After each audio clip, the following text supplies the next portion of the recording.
nessa noite sobre as nossas vidas. Às vezes nós preparamos uma coisa e o Senhor nos conduz a outra coisa.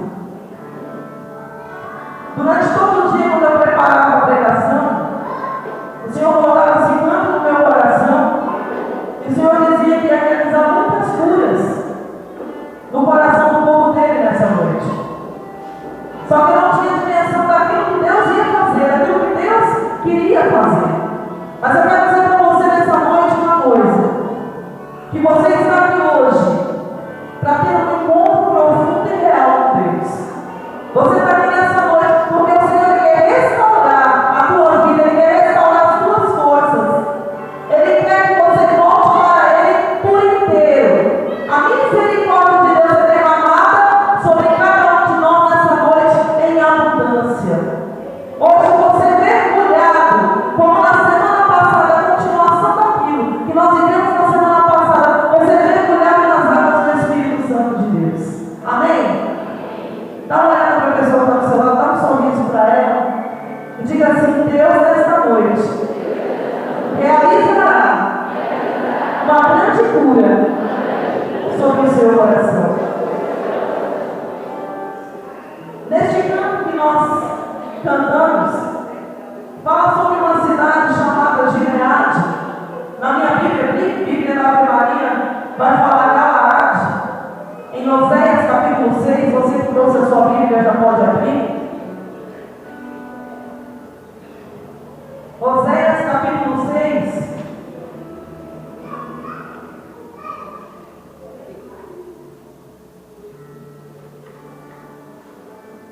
Enquanto eu vou falando, Deus vai curando o teu coração. Enquanto a palavra é proclamada, milagres acontecem em nossas vidas. Bíblia da Ave Maria 1216. E como nós cantamos, vai falar sobre a cura, sobre o bálsamo, sobre o remédio, sobre a unção que há em uma cidade chamada Gileade, que por causa do pecado de um povo deixou de acontecer as curas. Gileade é uma cidade, uma das mais importantes da Transjordânia, uma cidade importante no qual viviam lá muitos sacerdotes para a expiação do pecado do povo de Deus. Gileade era uma cidade, assim podemos dizer, quando nós saímos aqui, nós vamos lá em Aparecida. Muitos vão em Aparecida para cumprir uma promessa, muitos vão para rezar, para pedir uma graça a Nossa Senhora. Gileade era uma cidade onde havia sacerdotes, havia um templo, em que as pessoas iam lá para ser curadas. Mas depois de um tempo, durante muito tempo, as pessoas já não iam mais para receber a cura do Senhor. Mas as pessoas simplesmente iam lá para levar a sua oferta, para levar o seu dízimo, para expiar os seus pecados e para retornar novamente ao pecado. E logo no começo dessa palavra, em Oséias, capítulo 6, no versículo 1, há um apelo de Deus que diz assim: vinde, voltemos ao Senhor. Ele feriu-nos, Ele nos curará, Ele nos dará de novo a vida em 2 dias, e ao 3º dia Ele nos levantará e viveremos em Sua presença. Apliquemo-nos a conhecer o Senhor.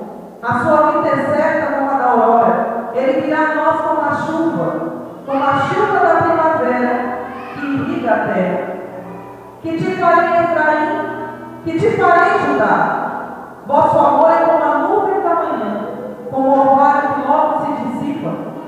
Por isso é que os castiguei pelos profetas e os matei pelas palavras de minha boca. E meu juízo resplandece como um relâmpago, porque eu quero o amor mais que sacrifícios e o conhecimento de Deus mais que os holocaustos. Mas eles violaram vergonhosamente a aliança e traíram-me. Galaade ou Gileade, é uma cidade de malfeitores, cheia de traços de sangue. Os bandidos são a força dela, uma quadrilha de sacerdotes. Assassinam no caminho de Siquém, porque seu proceder é criminoso. Vi horrores na casa de Israel. Ali cresce a prostituição de Efraim. Ali se mancha Israel. Apesar de tudo, Judá há de ter boa colheita quando eu restaurar meu povo, quando eu curar Israel. Para quem não conhece o profeta Oséias, ele foi chamado por Deus para anunciar ao povo que haveria destruição por conta dos pecados deles. Ele foi chamado por Deus para dizer que se aquele povo não se convertesse, se aquele povo não mudasse de vida, haveria destruição em Israel. E para que o profeta pudesse sentir ainda mais na pele o sentimento que havia no coração de Deus, Deus pede que ele, que Oséias, se case com uma mulher infiel, dada ao adultério, e pede que ele tenha filhos com ela. Lendo essa passagem, tentando compreender o que Deus queria dizer, era como se o Senhor dissesse assim a Oséias: Oséias, eu quero que você sinta hoje o que eu estou sentindo no meu coração com relação a esse povo, que é um povo infiel, dado ao adultério, porque eles esqueceram de mim e eles profanaram meu santuário, adorando falsos deuses. E assim Moisés saiu para anunciar a palavra de Deus. Não porque Deus queria destruir, Deus não queria destruir. Deus queria reconstruir, Deus queria abençoar, Deus queria derramar muitas graças na vida do povo de Israel. Mas eles estavam inteiramente dados a outros ídolos. E assim ele começa a profetizar a desgraça, a destruição. E quando as coisas ruins começam a acontecer na nossa vida, trazendo para o tempo de hoje, trazendo para aquilo que nós vivemos hoje, se você olhar aí fora, se você olhar, assistir a televisão meia hora, se você parar diante do jornal para você assistir, você vai ver que a coisa não está diferente. Quantas desgraças têm acontecido e quantos profetas foram levantados por Deus para salvar vidas, desde o Antigo Testamento até os dias de hoje. Quantas pessoas foram levantadas por Deus para dizer que o caminho que muitas vezes nós seguimos não é o caminho que nos leva à salvação. E o que eu quero dizer com isso nessa noite? Que o apelo de Deus para mim e para você hoje é que voltemos ao Senhor. Mas você pode dizer assim: mas eu já sou do Senhor, eu já sou de Deus, eu não pratico essas coisas, eu caminho na casa do Senhor, eu sigo ao Senhor. Aquelas pessoas aos quais profanaram aquele santuário naquela cidade também eram pessoas que frequentavam a casa de Deus, eram pessoas que davam a sua oferta na casa de Deus. Mas quando o pecado ele começa a tomar conta do nosso coração, nós ficamos cegos e nós não somos capazes de enxergar um palmo diante do nosso nariz. E começamos a fazer coisas erradas, começamos a falar coisas erradas, começamos a deixar os sentimentos que não agradam a Deus entrar dentro do nosso coração. Havia uma diferença entre aquele povo e o povo que hoje segue a Deus. Havia uma grande diferença, porque era um povo que estava acostumado a viver no erro. E eles não conseguiam acreditar que aqueles profetas que eram levantados por Deus era a própria boca de Deus falando para que eles pudessem mudar de vida.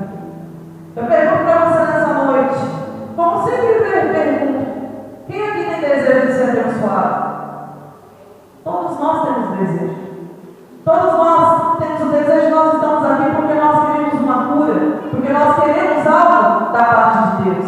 E o maior desejo de Deus é derramar uma abundância de bênção e de graça sobre você. O maior desejo do Senhor é que você saia daqui hoje cheio da graça dele, da bênção dele. O desejo de Deus é que você prospere em todas as áreas da sua vida. O desejo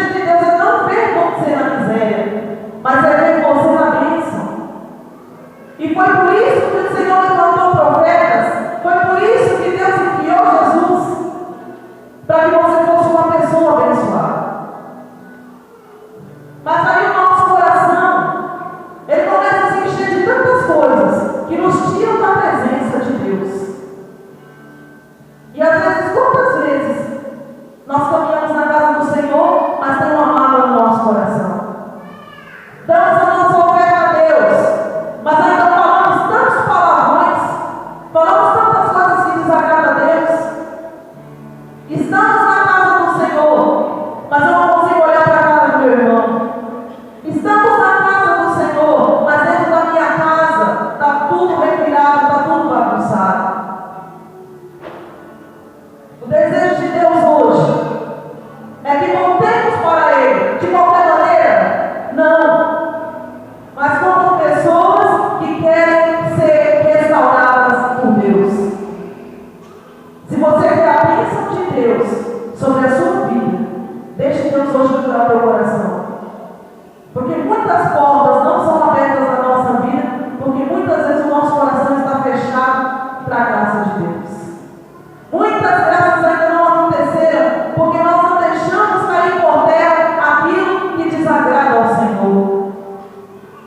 Este ano a igreja declarou o ano da misericórdia. Por que será? Que a igreja, na sua sabedoria, mais uma vez, como nessa palavra que o Senhor me dizer, vinde, voltemos ao Senhor. Mais uma vez a misericórdia de Deus é derramada sobre as nossas vidas. A igreja tem pregado a misericórdia. A igreja não tem apontado, mas a igreja tem derramado a sua graça sobre os seus fiéis. Para quê?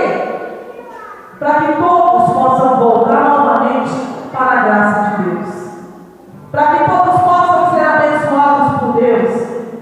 Para que todos possam ser curados por Deus. O desejo de Deus não é curar uma pessoa aqui nessa noite.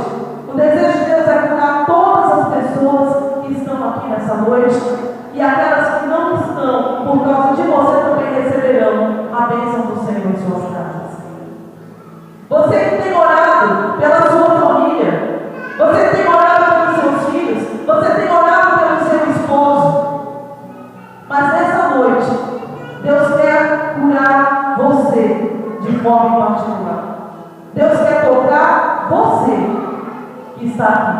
Deus quer libertar você, para que essa graça possa se estender a todos os outros que não estão aqui. A palavra diz assim no versículo 3: apliquemos-nos a conhecer o Senhor.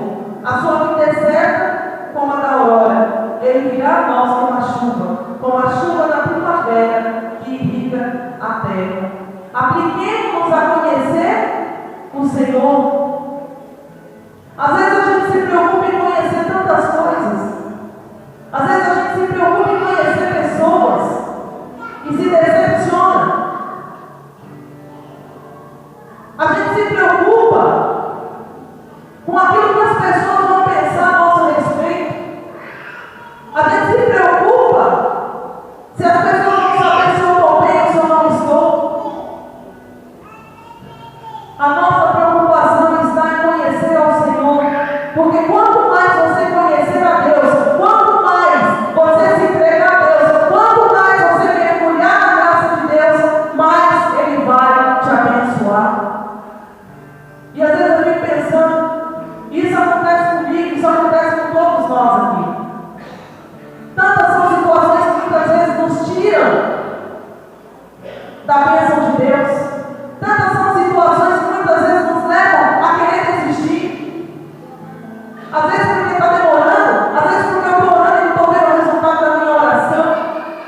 Às vezes porque nós temos pressa. Maior pressa tem o Senhor sobre a sua vida, meu irmão. Maior pressa tem o Senhor em ver a tua vida inteiramente agraciada e abençoada por Ele.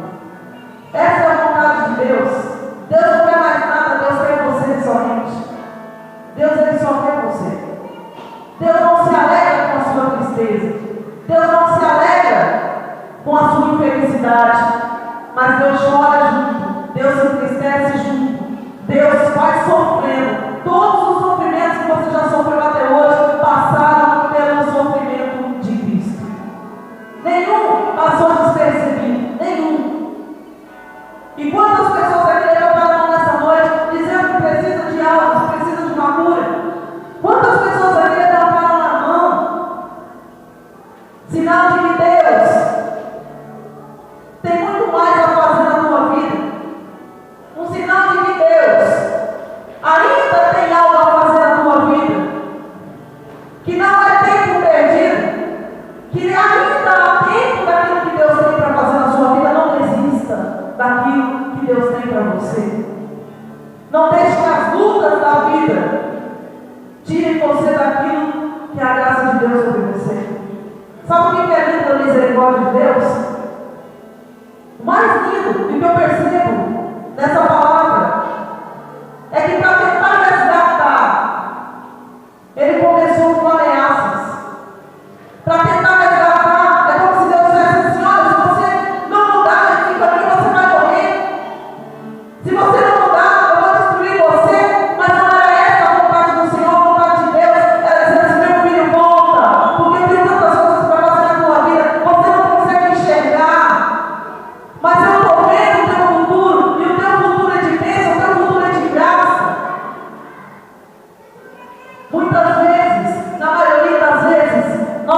no versículo 11 de Oséias 6,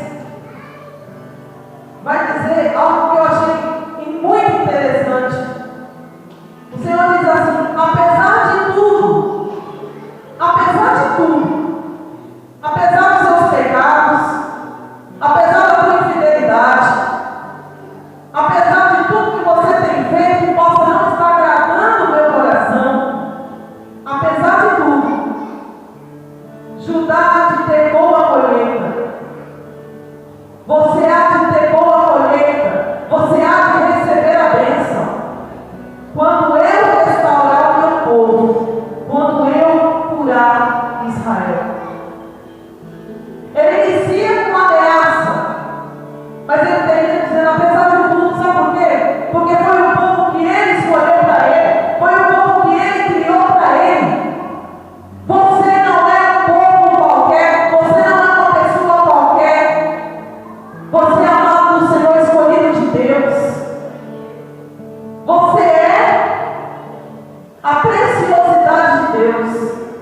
Você já parou para olhar para você, para a sua vida, e pensou assim: o quanto você é importante, o quanto você é valioso para o Senhor? Apesar de tudo, eu vou restaurar você, eu vou colocar você de pé, eu vou mudar a sua vida, e eu vou derramar sobre você todas as bênçãos que você precisa. Apesar de tudo. Deixa eu dizer uma coisa para você. Para a gente alcançar as bênçãos de Deus, muitas vezes a gente passa por sofrimentos. Na maioria das vezes, as bênçãos de Deus vêm com sofrimento. Nós passamos pela prova, passamos pela luta, passamos pelo sofrimento até chegar o dia de receber a bênção. E antes de conhecer ao Senhor, eu também vivia como aquele povo cego que só fazia coisas erradas, que tinha um coração duro, um coração fechado. Às vezes eu mesmo olhava para mim e pensava assim: será que um dia eu consigo mudar? Mas quando nós vivemos para o mundo, nós só vamos piorando no nosso coração. Às vezes, quando uma pessoa falava alguma coisa que me desagradava, ou falava de mim, a primeira atitude que eu tinha era de humilhar essa pessoa. Eu era especialista em humilhar as pessoas. Era preciso que Deus fizesse uma obra nova na minha vida para eu poder enxergar aquilo que Deus tinha para mim. Mas o que eu queria? Eu queria continuar da mesma maneira e receber as bênçãos de Deus.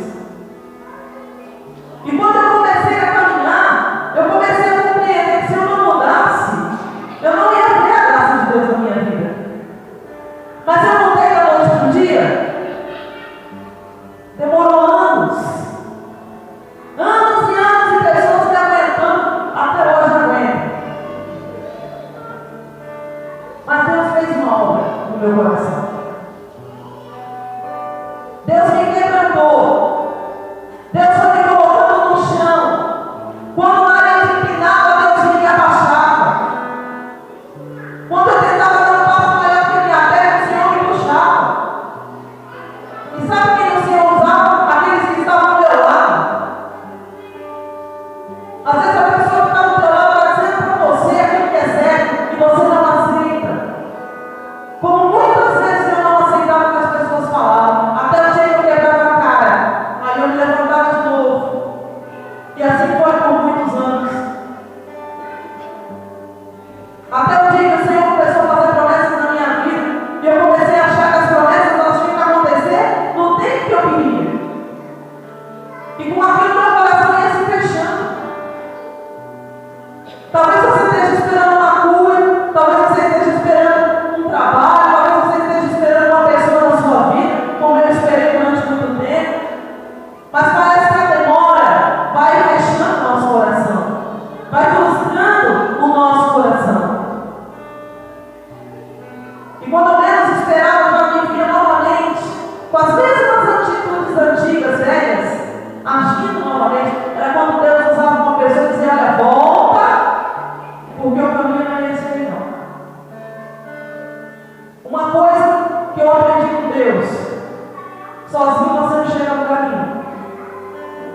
Você precisa das pessoas.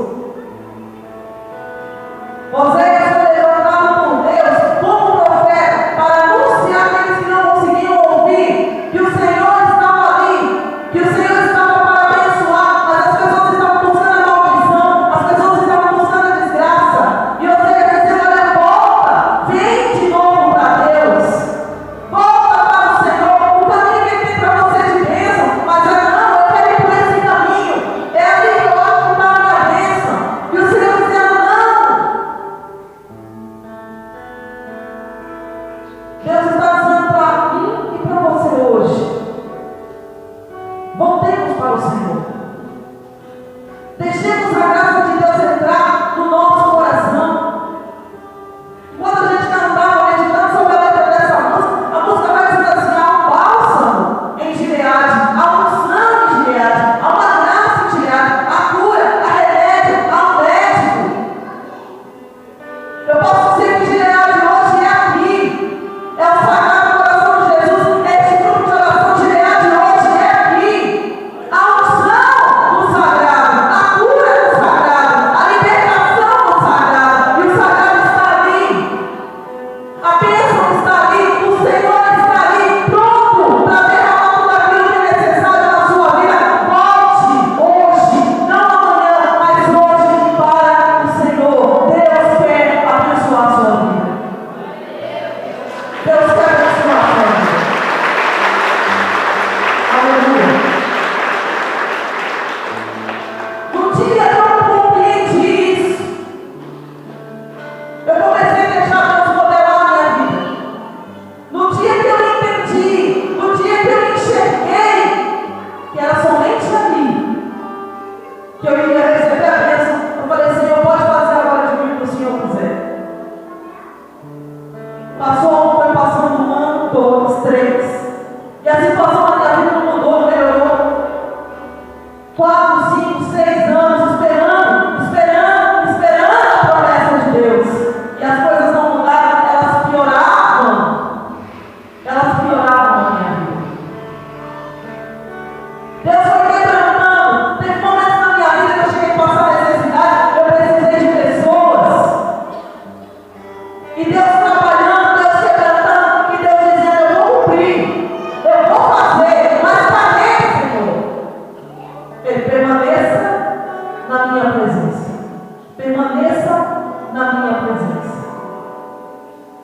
Irmãos, quando Deus cumpriu a promessa, quando Deus realizou, quando Deus começou a me mostrar, quando eu comecei a enxergar, quando eu comecei a perceber: opa, eu estou começando a tocar. Quando Deus fez, Ele fez por completo, Ele não fez pela metade.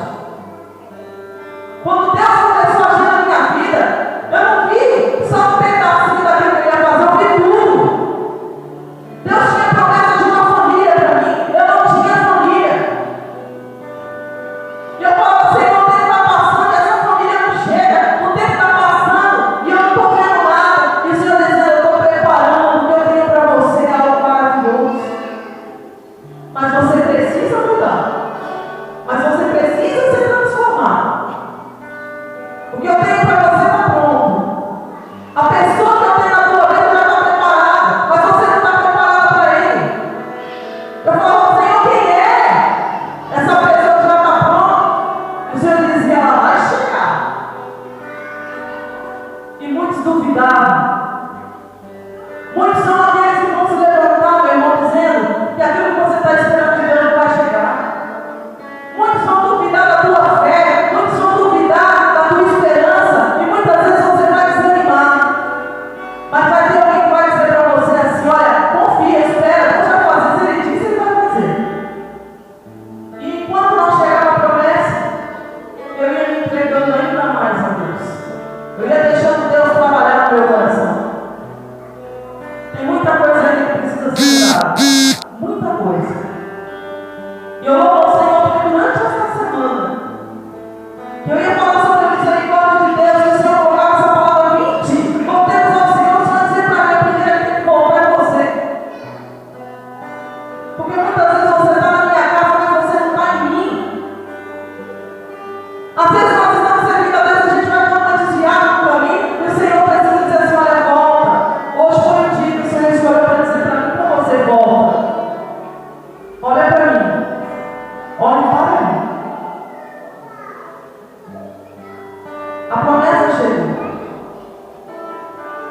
Hoje eu sou casada com o Sérgio, meu esposo, que está aqui, e raramente pode vir um coração que trabalha nesse horário.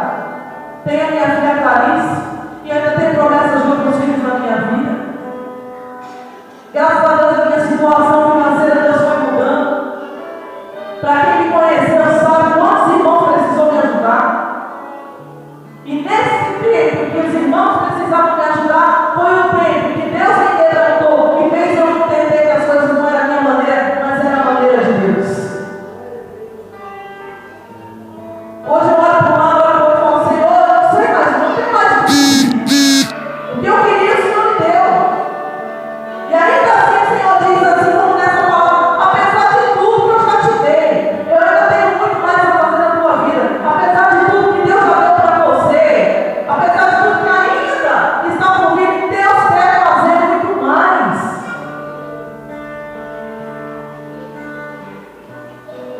Janaína, às vezes você está esperando um filho só de Deus. Deus tem mais.